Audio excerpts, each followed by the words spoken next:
Hello दोस्तों, आज हम अपना तीसरा क्लास यूट्यूब के माध्यम से बना रहे हैं।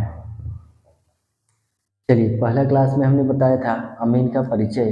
दूसरे क्लास में हमने बताया था कि अमीन का सीखने का क्या महत्व है।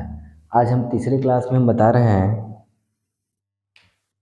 कि अमीन का समाज में उद्देश्य एवं कर्तव्य। तो सबसे पहले समझना है वाकई सबसे बड़ा दायित्व कर्तव्य होता है अमीन का। डिफिनेशन देखिए, उसके बाद समझाते हैं।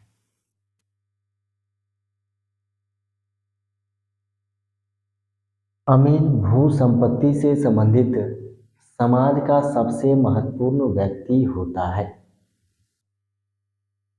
जमीन ऐसा संपत्ति है जिसके किसी भी समस्या के लिए आपको अमीन से ही सलाह लेना पड़ेगा, अमीन का ही सहयोग लेना पड़ेगा और तभी जमीनी संपत्ति की समस्या से आप समाधान पा सकते हैं। उसे अर्थात अमीन को अनुभवी एवं दूरदर्शी होना चाहिए।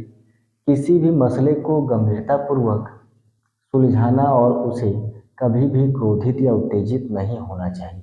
अमीन को कोई भी मामला हो जमीन से रिलेटेड, उनको शांतिपूर्वक उस समस्या का समाधान निकालना चाहिए। उसे उत्तेजित नहीं होना चाहिए। यदि कोई नकारात्मक नेगेटिव बातें भी उनके अगेंस्ट में बोल रहे हो तो उन्हें इग्नोर करते हुए काम पर फोकस करके अपने काम को सही ढंग से सही अंजाम देना चाहिए। जब समाज में दो व्यक्तियों में भूमि विवाद से संबंधित आपस में झगड़ा होता है या भूमि का बंटवारा करना होता है तो वे सर्वप्रथम अमीन के पास ही जाते हैं। अर्थात कभी भी ज़मीन से रिलेटेड झगड़ा होता है या भूमि का बंटवारा होता है तो लोग सबसे पहले अमीन के पास ही जाते हैं, क्योंकि ज़मीन की संपत्ति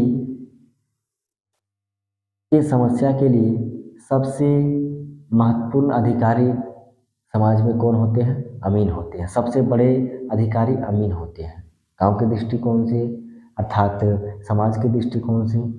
ऐसी स्थिति में सही ढंग से नापी करके दोनों व्यक्तियों को समझाकर झगड़े को समाप्त करना चाहिए। दोनों पक्षों में यदि विवाद है तो सही तरह से नापी करके दोनों पक्षों को समझाकर झगड़े को समाप्त करना चाहिए। ये अमीन का दायित्व एवं कर्तव्य बनता है। अमीन को कभी भी प्रलोभन में आकर गलत नापी नहीं करना चाहिए। ऐसा करने पर उनकी इज्जत, प्रतिष्ठा तथा चरित्र पर धब्बा लग जाता है। इसके परिणाम स्वरूप लोग उसके निर्णय को नहीं मानते हैं। समझिए कि यदि अमीन एक पद से प्रलोभन लेकर गलत नापी करते हैं तो उनकी चरित्र क्या हो जाएगा? धब्बा लग जाएगा। उनकी प्रतिष्ठा खराब हो जाएगी, इज्जत प्रतिष्ठा डूब जाएगी और उन्हें लोग अमीन के रूप में स्वीकार नहीं करेंगे और उनके निर्णय को नहीं मानेंगे।